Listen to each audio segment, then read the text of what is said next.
Le 7 octobre 2023, l'organisation terroriste du Hamas commettait un terrible massacre sur le sol israélien. Cette entreprise criminelle qui n'avait rien d'un acte de résistance, mais tout d'un pogrom, a causé la mort de 1200 personnes, dont une majorité de civils, et fait des milliers de blessés. Près de 240 civils, hommes, femmes, enfants, personnes âgées, invalides, ont été emmenés dans la bande de Gaza par les tueurs islamistes afin de servir d'otages. Il faut insister sur le sort des femmes, sur lesquelles les terroristes se sont particulièrement acharnés. Viols, tortures, actes de barbarie.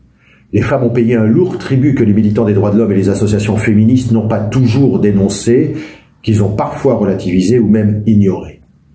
Ces femmes ont pourtant été violentées parce que juives, parce que femmes, et le sont toujours, comme le révèlent les vidéos insoutenables rendues publiques par le Hamas.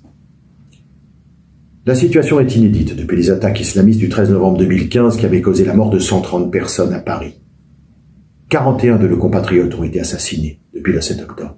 41. 4 Français sont toujours retenus par les terroristes. Il est de la responsabilité de la France de tout mettre en œuvre pour obtenir la libération de ses ressortissants sans que ne soient oubliés les 133 autres otages. Par ailleurs, la République doit honorer la mémoire de celles et ceux qui ont été victimes de la barbarie islamiste. Nous ne pouvons accepter que 41 Français aient été assassinés sans que leur mémoire ne soit honorée. La LICRA appelle la République française à ce qu'un hommage national leur soit rendu. Nous ne devons pas accepter que 4 de nos compatriotes, encore otages, tombent dans l'oubli sous prétexte de leur binationalité. Aujourd'hui, 11 janvier, voici 96 jours précisément que les otages vivent l'horreur au quotidien. Ils ont besoin de nos pensées, de nos appels, de notre soutien.